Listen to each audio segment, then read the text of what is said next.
Hello and welcome to Pirate News. I'm Wilnir Lewis.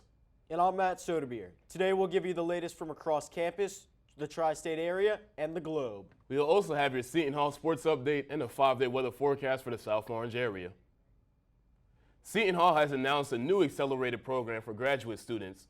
This new one-year program will be for individuals seeking a Master of Science in Professional Communication and Digital Media Arts. This program will focus on developing digital, interpersonal, media-related, and organizational communication skills and competencies. The curriculum includes courses such as emerging media and production, designing, communicating, and leading diverse organizations, and communication research. The new program is in line with the university's forthcoming College of Human Development, Culture, and Media. Maybe this is another opportunity for me to give Seton Hall one more year on this campus. Monsignor Gerard McCarron is now the rector and dean of the Immaculate Conception Seminary School of Theology, as stated by the Archdiocese of Newark and Seton Hall. McCarron was previously an associate professor for systematic theology, and he was also the interim rector and dean, so he has quite the amount of experience to function within the role. He previously taught at the Institute for Priestly Formation, located in Omaha, Nebraska, and he is considered a scholar of St. John Henry Newman. During a Seton Hall announcement, President Joseph E. Nyer said, quote, "We are grateful to Monsignor McCarron for his leadership, spiritual service, and devotion to preparing men for the priesthood with support of an outstanding formation and academic faculty.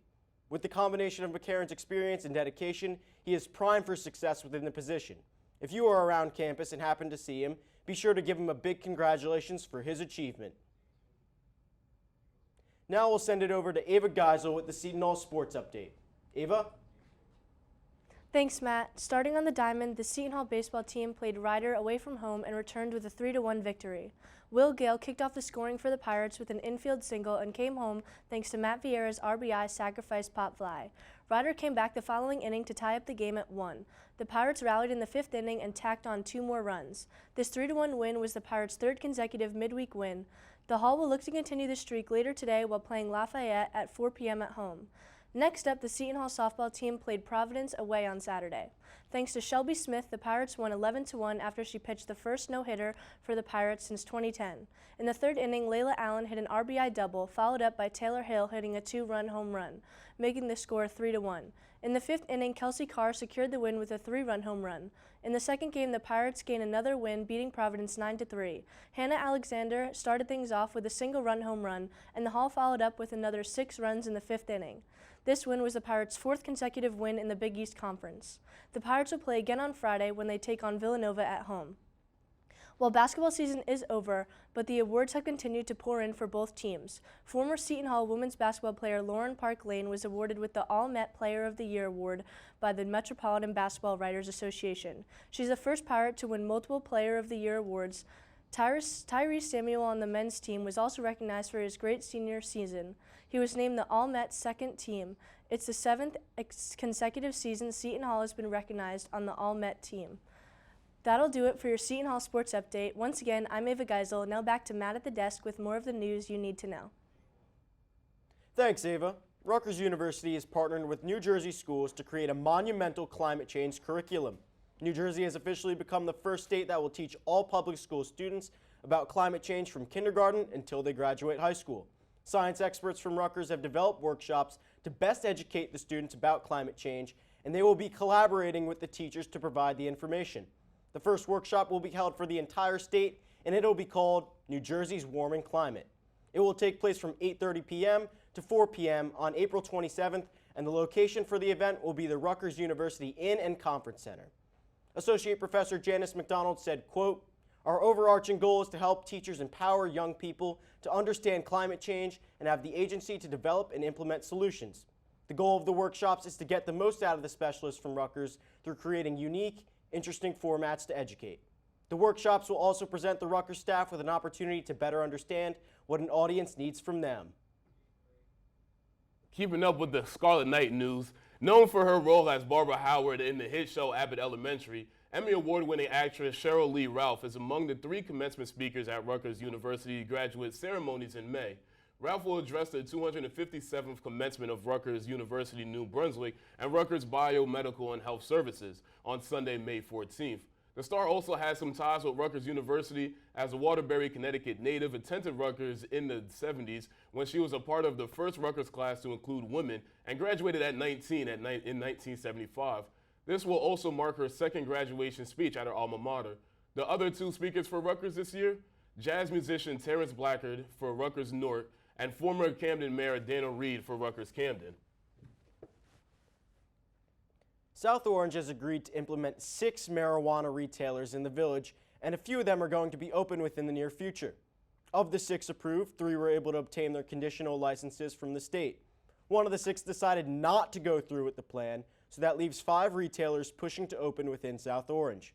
The steps to being accepted within the village are having a marijuana retailer or business outside of South Orange, having a resolution of support, getting conditional approval from New Jersey, getting planning approval from the town, and then once again getting approval from New Jersey, and finally receiving the okay to open from South Orange's Board of Trustees.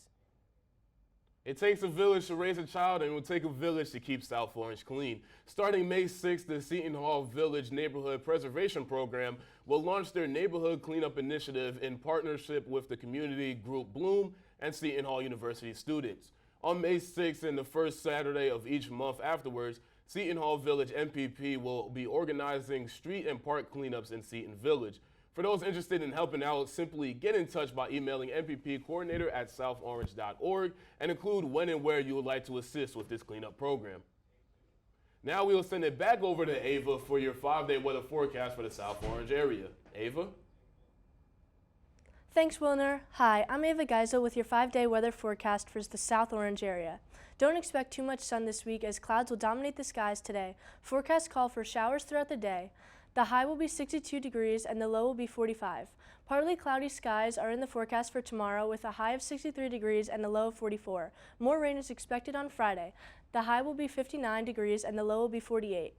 More the rain will stick around for Saturday with a high of 59 and a low of 51. Finally, Sunday will be another rainy day with a high of 60 and a low of 50. That will wrap up your 5-day weather forecast. Once again, I'm Ava Geissel. Now back to Wilnir and Matt at the desk with more of the news you need to know. Thanks, Ava.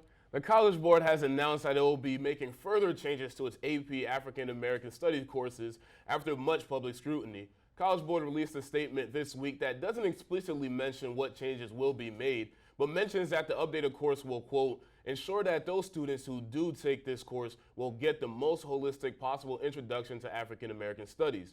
These changes come after Florida Governor Ron DeSantis rejected the curriculum in the winter for allegedly pushing a political agenda. Then, following the curriculum's official release after DeSantis' comments, African American scholars criticized the program for allegedly mentioning that the curriculum has watered down. College Board also highlighted the popularity of the course, stating that it has ballooned from 60 students at its release to 16,000 students this upcoming school year. President Joe Biden has announced that he will be running for re-election in 2024. Biden was elected to be the 46th president of the United States in late 2020 as he was victorious over former President, Republican Donald Trump. Trump has stated that he plans to run for president once again, so there may be a political rematch between Biden and Trump on the precipice. Biden released a video about how he wants to fight against Republican extremism, and he wants to continue to restore the dignity of America.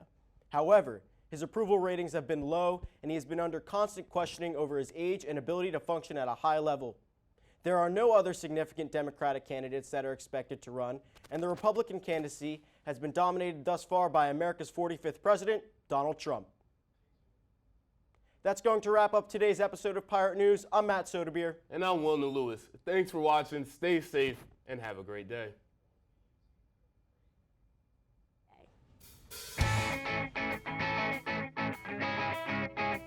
Hey.